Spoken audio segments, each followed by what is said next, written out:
Welcome, everyone. As I said, I'm Kirsten Allen Reeder.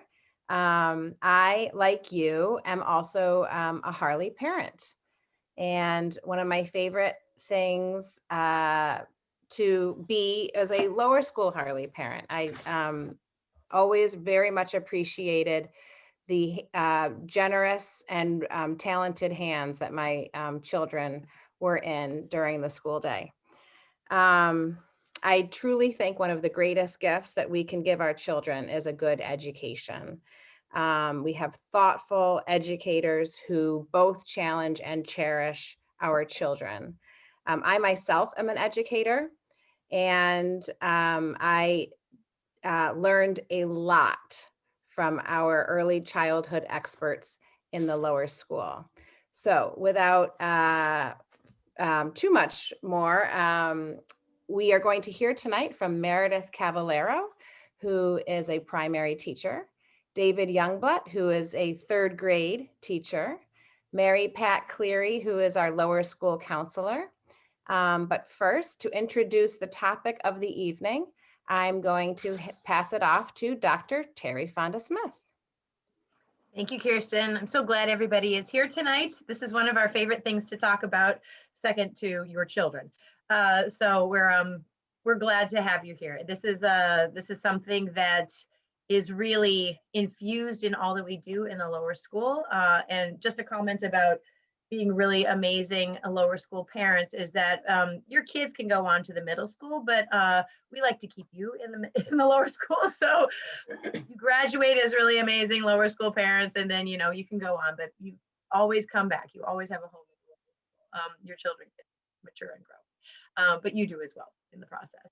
So, and that's part of what we're talking about is sort of the continuity between home and school, and consistency and reinforcing language and structures that benefit your children, that respect them as growing individuals who already know a lot about the world, and giving them the tools to be able to navigate it well.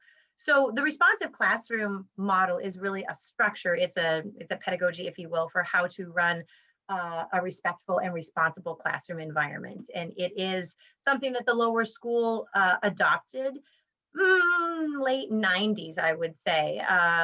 There were two teachers, Sally Brown and Lisa Wells, who went to a responsive classroom training and came back to the lower school and said, oh my gosh, this fits so well to what we're doing. It's genuine, it's authentic, it has the children at the center, it builds on community, it's everything that Harley is, but it just has a structure to it that allows everybody to be speaking with the same language, referring to the same components.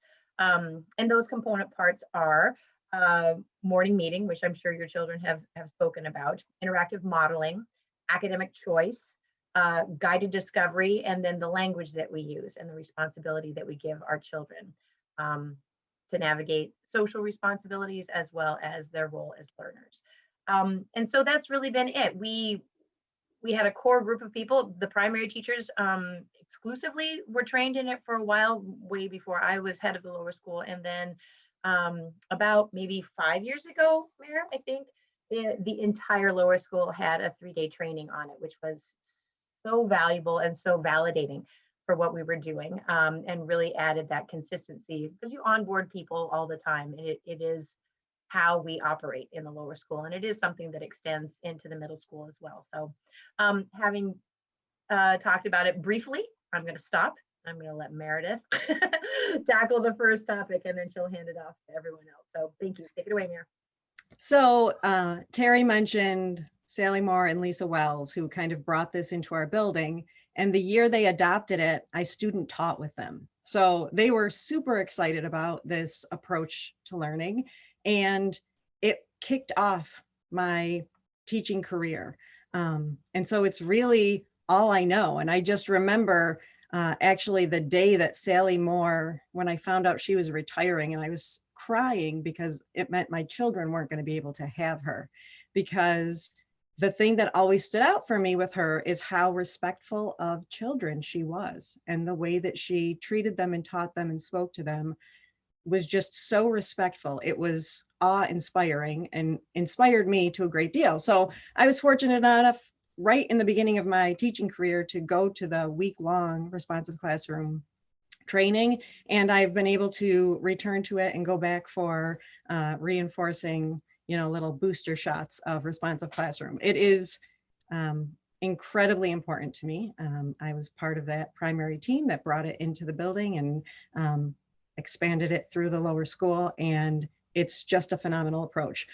So the approach really helps educators integrate 3 domains: engaging academics, effective management, and a positive community. And children really need to feel safe and comfortable and valued in order to learn well, and in order for that learning to be meaningful and inquisitive, they need to have that sense of security. And so this approach really helps foster all those pieces. It says that the social curriculum is as important as the academic curriculum. And that is absolutely true in our lower school.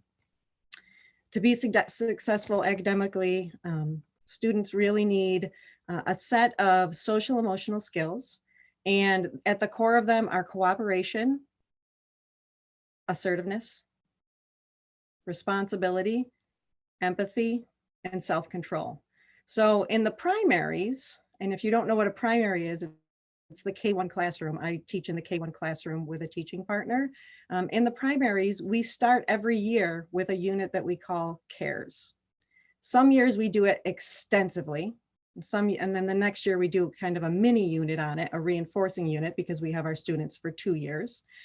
But we spend a lot of time talking about those 5 main principles, because we want the children to actually understand that these are skills that they're learning, right? So you say empathy. Can you teach empathy? You can. You can teach the skill. You can help children recognize it within themselves and within others. You can teach responsibility and self-control. And so we do. We spend the beginning of the year really focused on these 5 skills. And we continue to circle back to them throughout the year, because we really need them in order for the academics to be as important as they are. The children really need these social and academic skills. And we set our classroom up so that it will foster a sense of independence and creativity among the children. We consciously think about how we're going to organize materials, where we're going to put them. How can we create a classroom where children can be independent? If I have to do everything for them, they're not going to gain these skills. So it is a very conscious and deliberate plan, the way that we set up the classrooms and organize things. Our schedules and lessons are designed to help students develop responsibility and self-help skills. And there's a focus on work before play to help children understand their role in that learning process. So there are a lot of pieces of the day, we call them in the primaries have tos and want tos. And they'll say, why do I have to do this? Well, it's a have to. Oh, but I want to do this. Well, you can as soon as you get the have to done.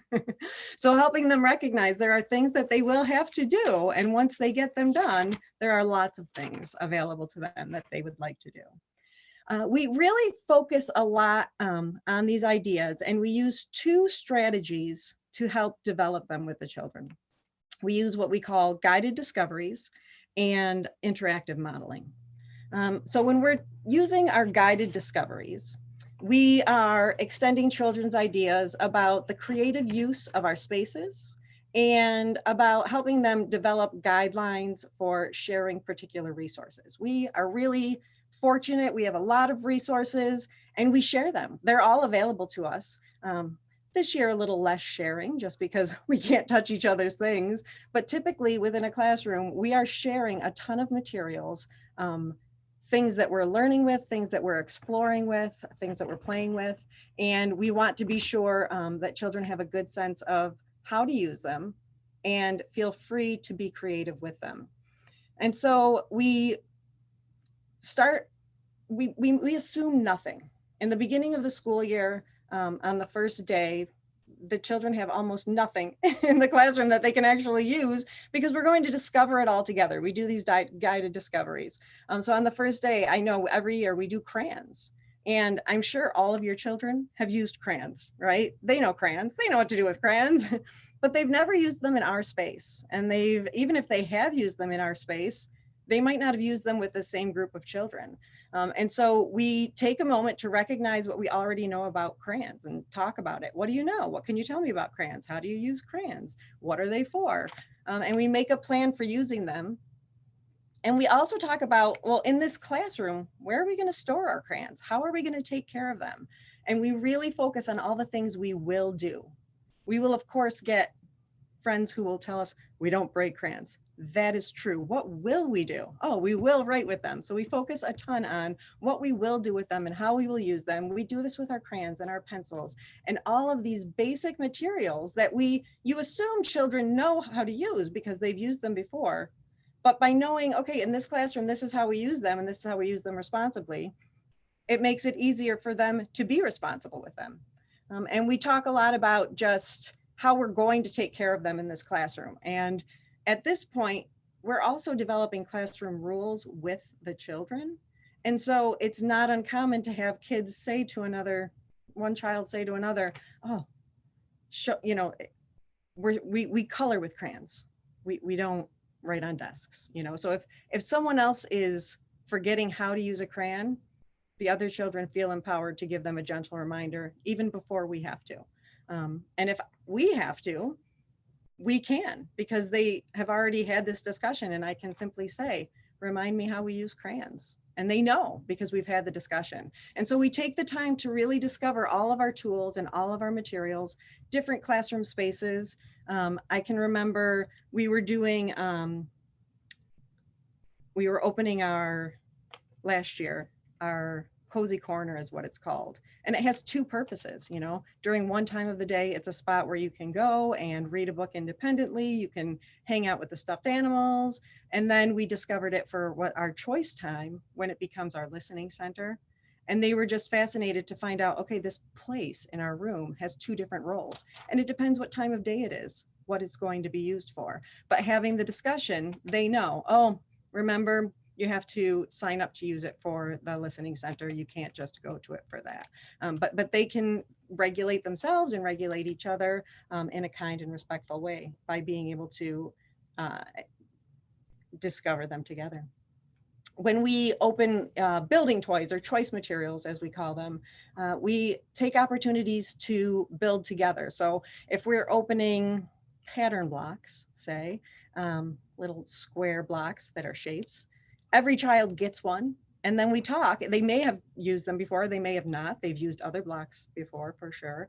And we just have a conversation about how are we going to use these in our classroom. We do a group build. So if everybody has one, they recognize, oh, it's made of wood.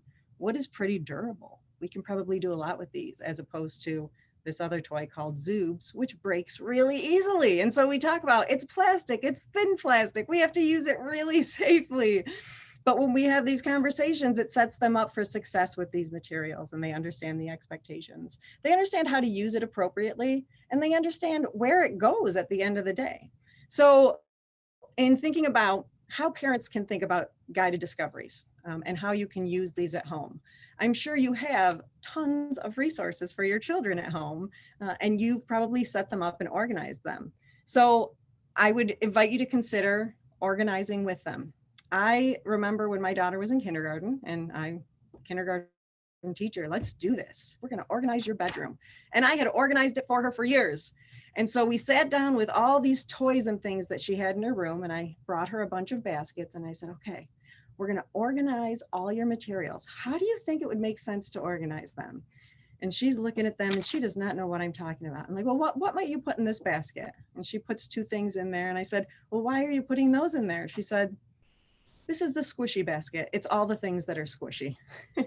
And I'm like, oh my goodness, what am I going to do? I don't know how many squishy things we have, or if I have enough baskets for squishy things. So we took the time to talk about, okay, if you're going to be able to find something, you have to put it in a spot that makes sense. So if you're organizing toys and organizing books and organizing materials for your children, take a moment to think about, are they in a spot where they can reach them if you want them to? Are they somewhere where they cannot if you don't want them to? And have you had the conversation about your expectations? I can tell you our 5 and 6-year-olds are really good at getting things back where they need to go. I've watched the 3 and 4-year-olds do it. I know in middle school, they do forget how these things work. They do need a refresher course. But when they're in those grades, 3 years old to 4th grade, we take the time each year to have that conversation with them so that they understand the expectations. And if you take the time to have that conversation, I think you'll be surprised with how capable they are at getting things where they need to be. The other strategy we use is interactive modeling. It's very similar to a guided discovery, except it helps with things like routines, social, emotional skills, with some academic concepts. And so with interactive modeling, you can use it to teach, like we use it for how to line up. Now, most of our children have gotten in a line before, but to assume that they know how to do that can be really hard for them because they've never lined up together. They've never lined up in our classroom. So on the first day of school, that's one of the discovery or one of the interactive modelings that we do. Now at school, interactive modeling has 7 steps. We have a classroom full of children, and so these 7 steps work well. We say what we will model. We're going to model lining up. We model the behavior correctly. And this is a key component of interactive modeling. A lot of times it feels like it would be fun to be really silly or do it wrong and go, oh my gosh, but you're modeling inappropriate behavior. It's what the child will remember because it's going to create an emotional response from them. So don't do the things that you don't want them to do. Model the behavior correctly. Ask the students what they notice. Now this is very powerful in a classroom. We get lots of responses. After you've done that, invite 1 or 2 students to try it. And then again, ask what they noticed. Ask the class what they noticed. Very powerful. When your peers are doing something, your peers are watching. They're more interested in that than what I'm doing. And then give all the students an opportunity to practice and provide feedback. That's pretty extensive for at home. I think you could probably cut out 2 of those pieces because you don't have a classroom full of students. But I will say that when we are lining up or learning how to greet each other, this is a really key one, and we do it multiple times. We revisit it throughout the year. Every morning we do a greeting in every classroom. In the very first days of school, it's just a simple good morning, Susie, good morning, Mrs. Cavallero. But I greet my teaching partner, I look at her and I use a kind tone of voice and I smile at her and I say good morning to her and I ask the students what they noticed. And they do notice that we looked at each other. They do notice that we used each other's names. And they do notice that I said it nicely. And then we talk a lot about tone of voice and how important that is in a greeting. So it's a huge conversation. Once they've noticed us doing it, we invite a couple children to come up and they do a greeting. And we say to their peers, what did you notice this time? And it's very powerful because they are recognizing these key component pieces to this simple task. Think about the simplicity of a greeting and then think about doing it for the first time with people you don't know. Think of how important that eye contact and that kind tone of voice are, how hard it can be to sit up tall and use a voice that other people can hear. And so we talk about these things and how important they are. We talk about how if you don't know someone's name, it is okay to ask them. They get so worried about not knowing someone's name. So I make that mistake many times, and I am sure to say, remind me what your name is, so that they know. Everybody forgets sometimes, and give them lots of opportunities to practice that. And they do, obviously, a greeting is something that they practice every day, but with lots of these basic skills, we go through that interactive modeling practice so everyone has a moment to practice it in a safe, caring environment. And this is another strategy that we use when we're building our routines. So in the morning, let's say we have 5 have-tos. Well, we're going to build that routine with our students 1 have-to at a time. When you come into school, this year it's a little different. I'm going to skip this year because I want to skip it anyways. All the pieces are just so much harder for them. But in a typical year, we would say you would come in and you would go to you would turn your attendance card. We practice that skill. We do a an interactive modeling of how to turn your attendance card so that we know you're here. The next skill is putting your things in your cubby. That sounds so basic. Do you know how hard it is for 5 and 6-year-olds to get things on a hook? If you have a mudroom, I bet you do. So we talk about it and we talk about why it's important and we practice it and we notice the effectiveness of the hook. We talk about our next skill, putting our folder in the box and how we need to do it. And we let them practice it. Each person has an opportunity. We talk about our next skill of going to read our morning message and all the things you can do to get help with that. And then when we're ready to put them all together as a routine, we've had so many times to practice this that they know how to do each component piece. But wait a minute, now I have to remember to do all of them. So when we create a routine, we create visuals to help them with that. What's the first thing I need to do? And you will watch kindergartners. What am I supposed to do? Some of them think it and go look at the visual. Some of them ask me, what's next? And I say, go look at the visual. And then they have pictures. In our room, we often do photographs of students doing the action in the order that they need to happen. Again, this is one that I would say could be used at home, some interactive modeling. If there is something that you are working on with your child that you feel like they are not getting or not doing to the way that you need them to, or that is appropriate, have that conversation with them. I'm going to do it. Take a minute and notice what I'm doing.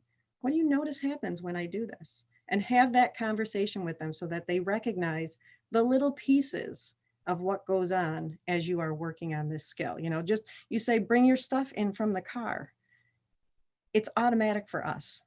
But for children, oh yeah, the backpack. Oh yeah, the mittens. Oh yeah, they have all these pieces. I get in there and I just drop them down. Somebody will take care of them. Help them recognize this is where it goes. This is the next step. And then when you get into your routines, really consider some visuals. It doesn't have to be photographs. You can do little stick figure drawings with them saying, you know, when you say, we need to get ready for school in the morning, go get ready for school. Think about all the pieces that actually play into getting ready for school. Do they have to get dressed? Have you laid out the clothes already? Do they have choice in that? Make a plan for that.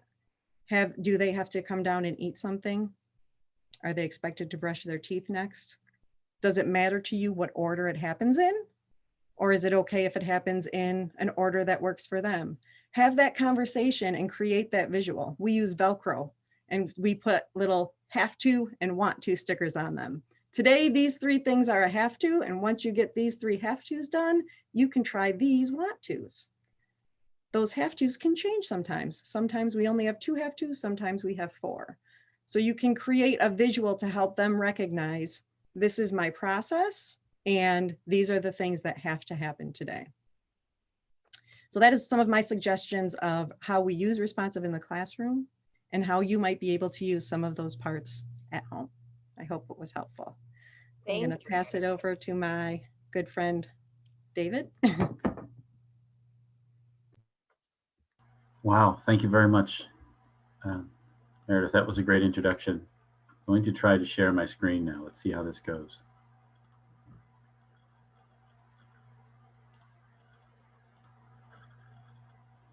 How's that? Do you see it? Perfect. All right, great. So I'm going to talk about speaking with students. There are different levels that I could speak at, and I'd like to speak on a somewhat granular level. In a way, I have thought of this presentation in terms of being a dad. I started learning, much like Meredith, I learned responsive classroom earlier in my career. I was about 9 years into teaching when I learned the responsive classroom method. And I really caught on to language because I had watched talented teachers and I'd seen what they'd done and it looked like magic to me. And I thought about some of the interactions I'd had with children, and both those that were successful and those that were not so successful. And I didn't always know why one succeeded and the other one didn't. And I really was interested in knowing why. So I started to look into language, the language that adults use with children. And one book that's been really useful to me has been The Power of Our Words. It was written by Paula Denton, and we've actually studied it as a school. Is that backwards? That's funny. And some of the outcomes that we have from the language that we use with kids are to build trust, to support their relationships with one another, to engage them in interesting and active learning, and to develop positive behaviors in them. To do those things, we need to be thoughtful about the way we, not only the words we use and the ideas that we're teaching, but the way we speak with the children, so that we can see them reflect or emulate us in their personal relationships. And also take maybe some of our attitudes into their own learning, because the way we speak to children becomes their inner voice. So we think about being direct and genuine with the kids. If I want the children to come to the rug for a meeting, I'll say, come to the meeting rug and take a seat now. Sometimes we feel like speaking this way to children is too direct, and we might want to put a sing-songy voice to it or sweeten it up. But if we do that, it works the first few times and then it starts to not work anymore. And the reason is that the sugarcoating, the kids start to feel that this isn't genuine. So again, being genuine, if you ask a question, be sure you're ready for an honest answer. I learned early not to say, would you like to come to the meeting rug now? If I really wanted them to come to the rug, I needed to tell them so. Because if I ask you if you want to come to the rug and you say no, where am I standing with you and where are you standing with me?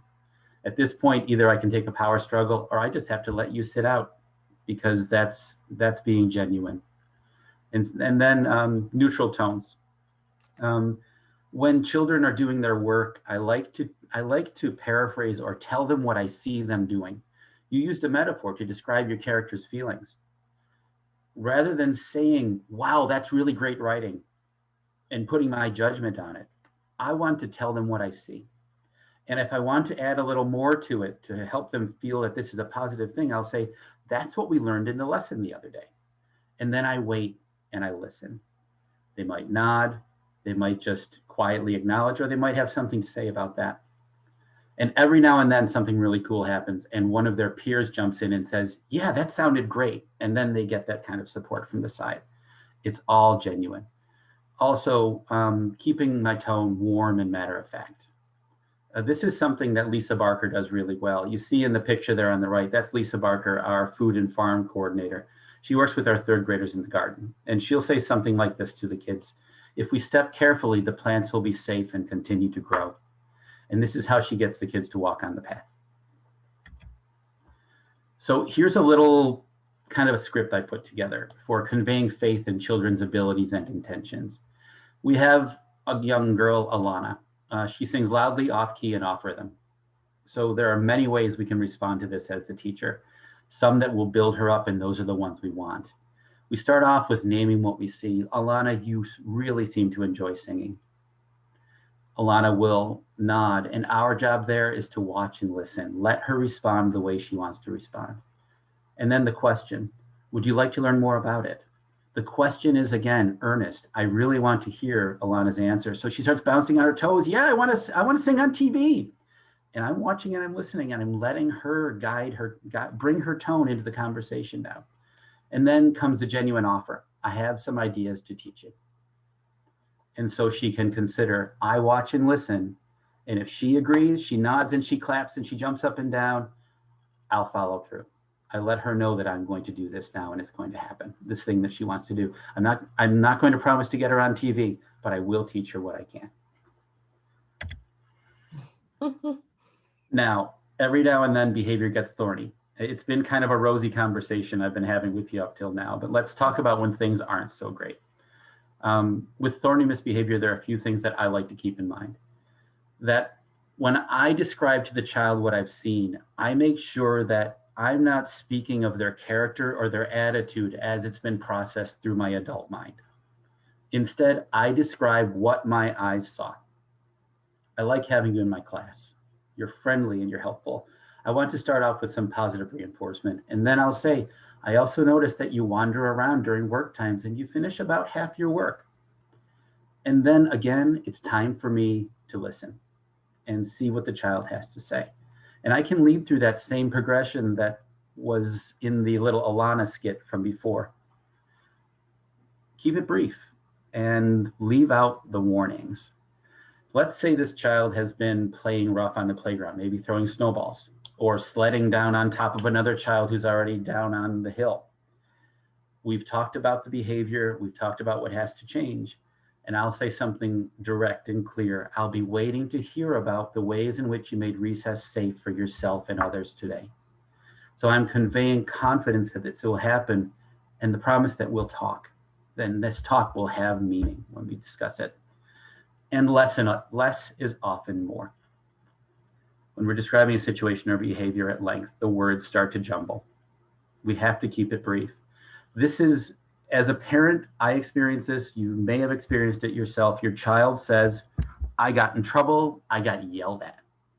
And the adult thinks, I didn't yell and I wasn't angry. But the adult went on and on and on to the point where all the child heard were lots of words in the adult voice.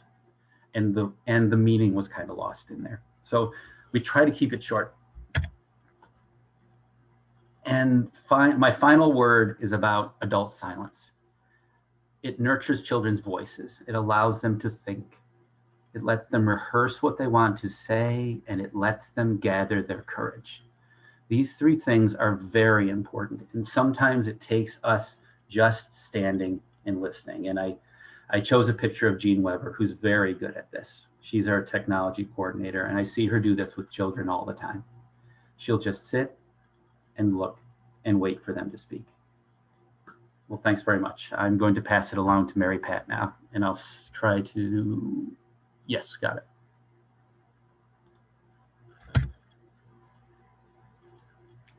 Thank you, David. Good evening, everyone. I'm Mary Pat Clear, the lower school counselor. I'm going to ask Kirsten to share her screen with you so I can present some points on a presentation that I put together. And this is where the social emotional learning dovetails with the responsive classroom curriculum. Are we There's some good? overlap. Is it there? Yes, it is. Okay, sorry, thank you. So here you can see is a pie model put out by CASEL, C-A-S-E-L, which stands for the Collaborative for Academic Social and Emotional Learning. And CASEL, just like Meredith was saying, realizes the importance that if social and emotional learning is an integral part of the curriculum, the students are going to maximize their academic success. So with CASEL, they've developed 5 components that they suggest schools, and also there's components that can take place at home to help foster student social and emotional learning. It's self-management, self-awareness, responsible decision-making, relationship skills, and social awareness. Can you cue over to the next slide, please? Thank you. So I showed you the first slide with just the components, and this slide to kind of accentuate how these things don't happen in a vacuum. They are interactive between the classroom, the school, overall school community, as well as the home, and you know, if you're involved with church or other activities, sports outside of school, all of these things are happening interactively at the same time. Can you go to the next slide, please, Kirsten? So Meredith touched on the 5 components of the responsive classroom that kind of dovetail with those pie chart of the CASEL learning: cooperation, assertiveness, empathy, responsibility, and self-control. Just a second here.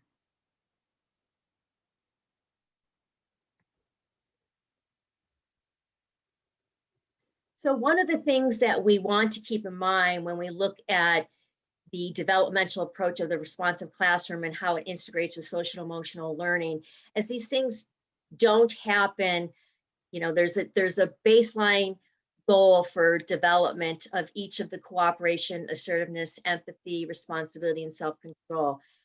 And sometimes, just like students learning how to walk, learning how to read, some of these things may fluctuate as the student makes progress. But overall, we're looking at it through a developmental lens. And the ultimate goal that they're moving forward with all of these things at the same time. So with cooperation, what we're looking at this is the student's ability to really establish relationships with others, positive relationships and friendships with others. This is similar in respect to Castle's social relationship skills, establishing and maintaining relationships with others. Going back to what Meredith and David said, one of the ways we can foster this with our own children is asking them questions such as, what do you think? What can you do to make this right? The ultimate goal with these open-ended questions is to avoid giving our children advice and having them be part of the solution and having them have ownership in the actions that they take and how they are learning to be cooperative with others. The second bullet point of assertiveness is really the student's ability to take initiative without hurting or being negative or negative to other people, and taking on challenging tasks. We can also promote assertiveness in the same way that we have them build relationships with others by asking those open-ended questions such as, what do you think and what can you do to make this right? Empathy is a key part of social emotional learning. It really focuses on students and even grown-ups' ability to take the perspective of others, to pay attention to what's happening with others, to be sensitive to the welfare of others. And just as critically as this is happening in the morning meetings and watching the students go through the routines that Meredith described, students are watching other kids and they're watching that modeling, and they're looking to find ways to help out the other kids. One of the ways we can foster empathy in our children is by reading books where we ask our children to put themselves in the same situation as children in the story, and to see how they can come up with different emotions or scenarios that they can identify with. This doesn't have to be any kind of specific story that's a SEL story. It can even happen with something such as Harry Potter, which is rich with peer conflicts, competition, disappointment, challenges. So the idea here is by asking our children how the characters in the story might feel, we're promoting their sense of empathy and ability to understand how others might be feeling. Responsibility, as it relates to Castle's model, as well as the responsive classroom, is really the student's ability to motivate themselves and take action. It goes along with the Castle's responsible decision making. And the final one is self-control. This is where we're looking for the student to regulate their thoughts, their emotions, and their behaviors in order to be successful. This aligns with Castle's self-awareness. How do we understand our emotions? How do we identify our emotions? How do we stop and reflect? Stopping and reflecting is a key part of the responsive classroom curriculum. Let's take a look at what happened. And again, these are where those open-ended questions are really key to helping our children think about their actions, think about how their actions impact others or even impact themselves, and what are some ways that they may want to take certain steps to improve the outcomes that they would want to achieve. With this also comes a certain amount of support for our children to identify their feelings. And parents can support this by taking time every day to talk about their own feelings with their children. Sharing your feelings and asking your children about their feelings is a really good way to help them increase their feeling vocabulary. This is something that in my visits with the third and fourth and second graders that we've done is spent some time increasing their feeling vocabulary. But a lot of it goes on at home as well. And there are books also that I'm happy to recommend that really open up a lot of dialogue between parent and child about different feelings. And again, this is an opportunity when you're reading these books with your children to ask them to put themselves in that situation and describe certain times when they might have felt that way. The next card.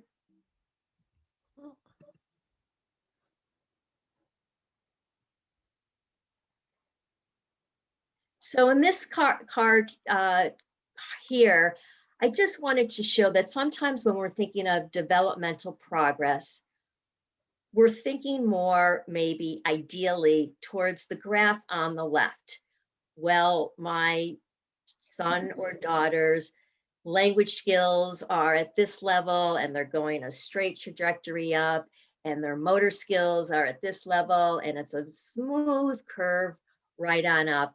But in actuality, what we see is more like the stock graph on the right.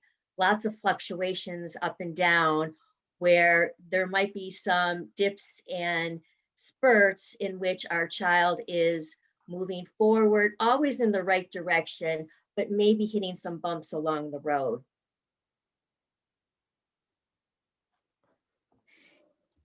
Chip Wood, who is the writer of Yardsticks, generally goes through, talks about these predictable stages and in the same order, but we know that children don't all go at the same rate. So part of this is because children are in different communities, different cultures, and so it's really important to keep an eye on the developmental rate that students are undergoing and each moving forward at their own progress. So one of the things I wanted to mention, there's a terminology that you've probably heard about, hopes and dreams. And sometimes when we think about hopes and dreams, we might be thinking about what kind of career path or grades or post-secondary education our children might look forward to or take on. But any of those hopes and dreams really are related to the hopes and dreams of the social emotional development and the hallmarks of the responsive classroom that we're talking about. So when you think about the hopes and dreams for your children, this is just a little chart to think about some of the softer skills, happiness, confidence, and the ways in which the social emotional learning skills of self-awareness, self-management, responsible decision-making are key components to all of the hopes and dreams, not only for our children, but for the parents of our children as well. And the next slide. Okay. So why are the social emotional skills important? Well, as we go back to some of the things that Meredith mentioned about modeling, if we as adults, both in school and outside of school, provide opportunities for our children to see us making good choices, expressing our feelings, showing concern for the feelings of others, this is critical to how our children build relationships with others. And the way in which they build relationships with others is going to impact how they work with one another as adults. I made a note when Meredith was speaking about the interactive modeling, and it reminded me of one of the learning theorists, psychologists that has always kept in my mind from my graduate days, Bandura, who was the father of social learning theory. And really what his theory was all about is if individuals see other people being rewarded for certain behavior, and it's not rewarded with extrinsic, it's rewarded by intrinsic things, sense of accomplishment. Those are things that can go a long way and helping our children take on challenges and feel confident and be successful with problem solving. David also used a great example when he was talking about asking a student about their writing, and the peers chimed in and said, yes, that's a really good piece. I learned that too. So these key important points about being a role model and an interactive role model with our children so they can build positive relationships with others to help them work well with other adults as they grow older. So I'm going to, that's the end of my presentation. I'm going to throw it back to Kirsten, and I will see if I can find that chart, the development chart with the different levels of skills that we look for with children at different stages. Okay, thank you, Mary Pat. I'm sorry that didn't pop up correctly. This is like parenting gold here. I had my two students, children who went through here were in obviously awesome hands during the day. I should have had this at home at night. So we have a few moments to take some questions. You can put them in the chat, certainly, or you can just unmute yourself and ask them. But we have obviously some fantastic experts here with us this evening. So does anyone have any questions tonight? This is a question. I don't know if someone else is on here. I think it was Miss Carvalho. I can't remember her name. Sorry. Cavallero. Yep. Cavallero was mentioning the sort of have to and want to and the guided discovery. And I was just wondering, Max can be a little challenging and we'll say, oh, I already know that. I already know how to do that. And I've been trying to say things like, well, can I remind you, or can we talk about it again? And I just wonder, I mean, he sometimes seems overconfident in his response, or he'll like get a little embarrassed if I say, hey, can you remind me, let's try this again. And I wonder if there's a better recommendation, or like what you guys would say in terms of how to not discourage his confidence, but also to be able to like not put him in his place, but like to remind him that he's not perfect and that that's okay. Is it something that he's actually struggling with, or that he's doing in a way that isn't working, or he's just saying it and not practicing it for you at all? I think it's a combination. Like he'll get distracted and he'll forget something we've already discussed. And then when I say, hey, can I remind you what we had decided about that? He'll say, oh, I already know that. I already know that. And I'll say, great. So now we just have to remember to do it, So David mentioned some of the language that we use is, to create that non-judgmental relationship, for him to be able to just recognize it and moderate it. And so we use like one of the biggest words, and you may hear your kids start coming home saying it when they get into school, is I noticed, and it's not something I liked. It's not something I disliked, but I noticed when you put your shoes away, they were in the middle of the floor and I tripped on them. Can you show me where you could put them so that I won't trip on them? Or whatever that thing is, just noticing, like if something isn't quite working, well, this is what I noticed. It may be right, it may be wrong, I don't know. It's just what I noticed. Can you show me? Or some of the other terminology we use is, tell me your plan. What's your plan for this? So I'm not bringing any judgment to it. It's just, I'm curious about your plan and I need it so that I know, we talk a lot about being safe. That is not a new word in the classroom. It has always been a word in the classroom. It's my number one rule. You can do a lot of things that you want to do as long as they are safe for you and your neighbors. And what that looks like at school is different than what it looks like at home. But you can, reiterate some of those ideas with him and just, say, this is what makes me feel safe. Show me how you can do this in a way that will help me feel safe. I actually remember the what's your plan? I remember that was very, very helpful. And the other thing that struck me as Terry was asking the question is, I think as as parents, we get slightly exasperated with being stuck with the same, like they did it again. So the knee-jerk reaction is to go to the solution or the statement, the aha statement that's going to fix it forever, as opposed, David's laughing, as opposed to dealing with just what's happening in the moment. And that, I think, is where I would perhaps misstep. And it sounds like responsive classroom, what you are saying is just dealing with what's actually happening, as opposed to trying to change it forever so that I never feel frustrated again and look like the chart on the right, as opposed to the chart on the left. Terry, there are some words that were taught to me by a child psychologist at my previous school. And what I was explaining to her was a situation where a child and I had been working through a problem, but it kept coming back. And the conversation always came back to, well, I didn't really do that, or I didn't really mean that.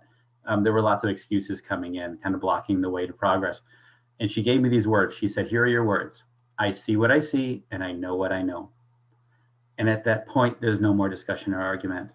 I don't use it often, only at need. But if a child keeps stonewalling, that one has helped me in the past. That's great. Thank you. That's a great. This is Abby. I have a question. I also really appreciate the last question from Terry, because that was helpful for me too. So my children are 3 and 5, and my kind of understanding of development and proper classroom kind of setup and things like that is more for the like younger set, and I'm just starting to learn about what's coming next. And you hear so much about play-based, and I was wondering about the reconciliation between like play-based method and the responsive classroom. Have a responsive classroom, like what does it say about play and how much playtime there should be, or is it just like not that relevant? I would say it marries very well, because creativity is a huge part of responsive classroom. We're not trying to get kids to fit into a box with responsive classroom. One of the things we didn't talk about is our rulemaking process, and it's a very long process. We don't have rules when the kids come into the room. We create them with them.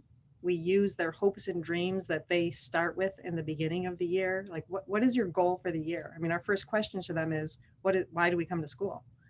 And we work through that process of, it's for learning and for playing. It is for making friends. That's another reason that we come to school. So we need those social skills. We need those academic skills, because both of those things are important. And then we create the rules. So, a big component, I believe Terry touched on, is academic choice. And that, as they gain skills, that they are given choices in the way that they use their academic skills. And as they get more competent and more aware of different ways of doing things, they're given those opportunities. And those are all parts of creativity. Now, does play mean that, in the nursery, play is probably 80% of their day, the way that we would define play?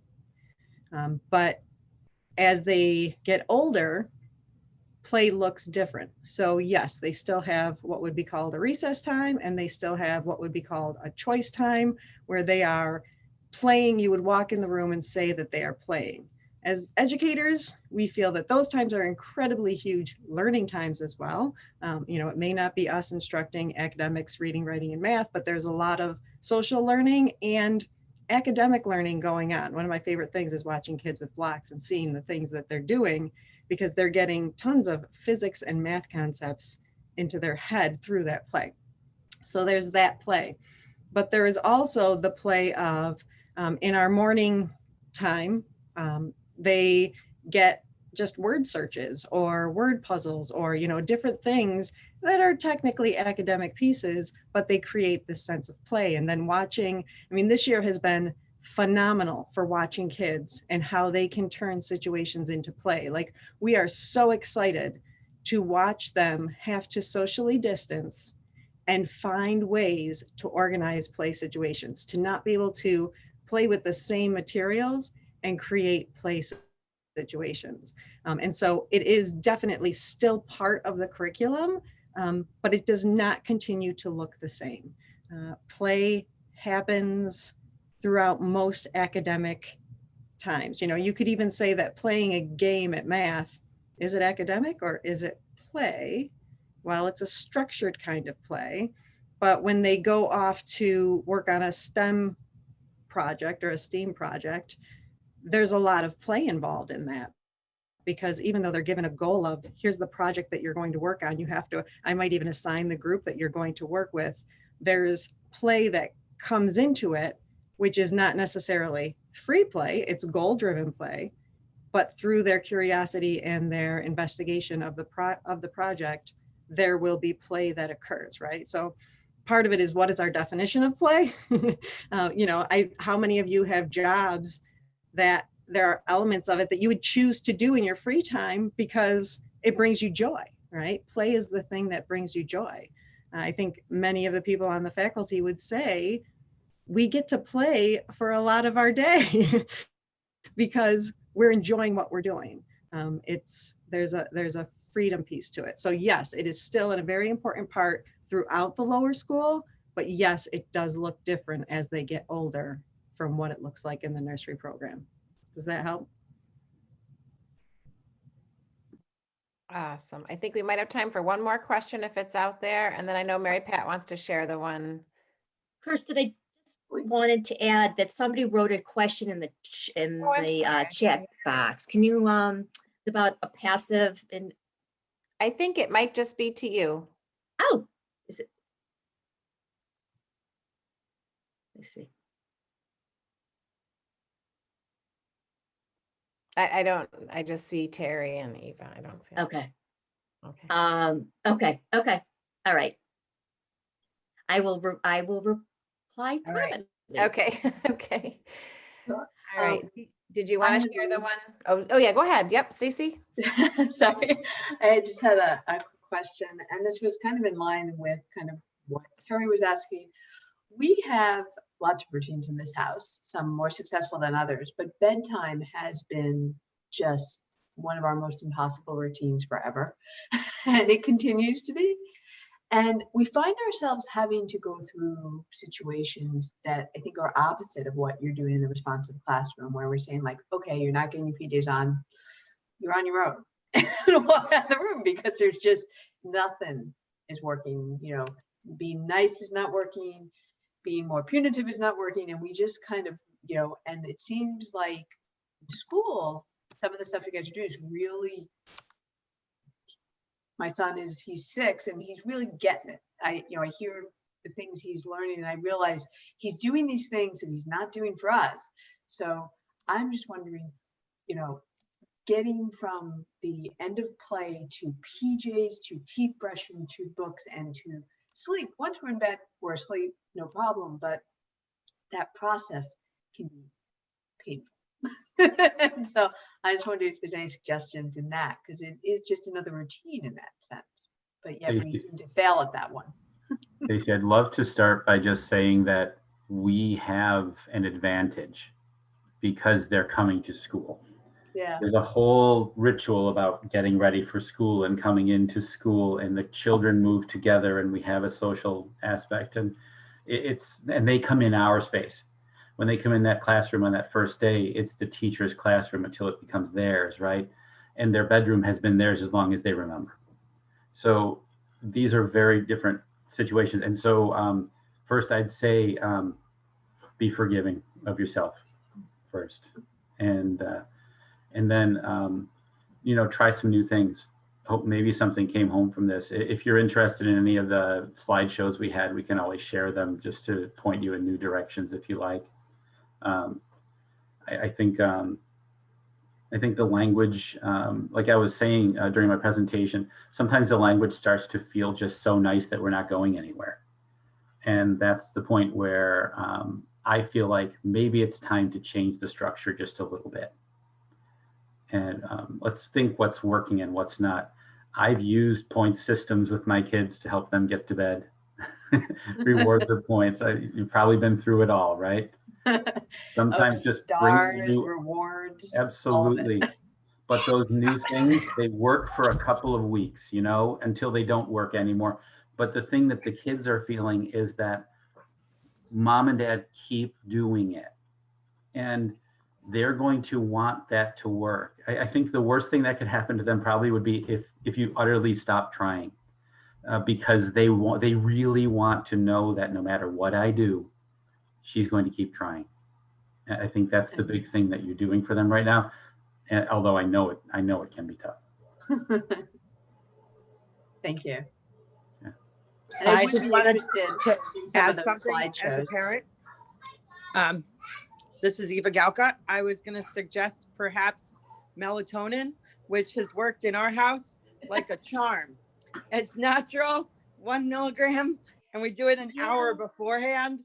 And they actually do seem to slow down and kind of, they've been a lot better. We've been doing it for a very short time, but I would say a year, actually, that's kind of long.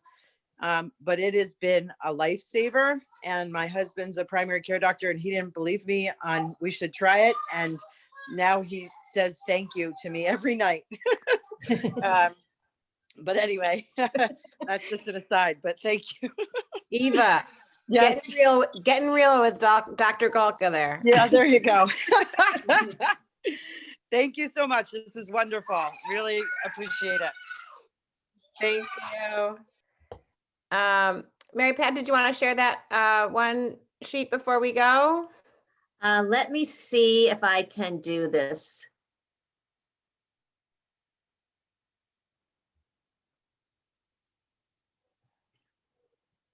There we go. Can you see it? Yep. Oh, okay. Okay, so, and this is something that, you know, just add in the chat box if you'd like me to print out copies and make it available to people that are on the call. So this, I just transposed this basically from the Yardsticks book.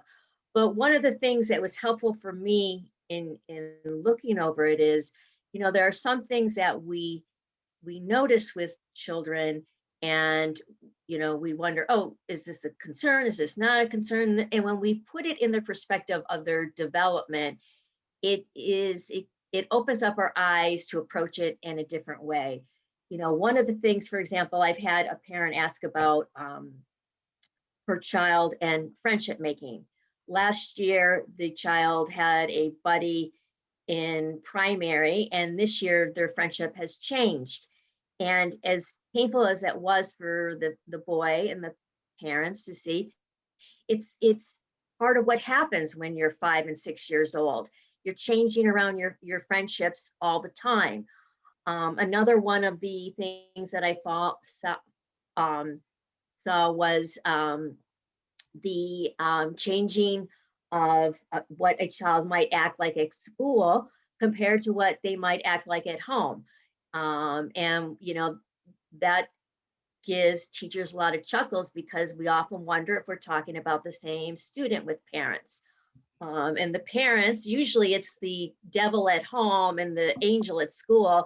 And the poor parents are thinking the teachers are thinking they're crazy, but in actuality, this is a typical part of their development. And the other thing is that, you know, I've always said they're so hard throughout the day, and then they can let it loose when they get home. And some of them know where they can let it loose, and others maybe not so.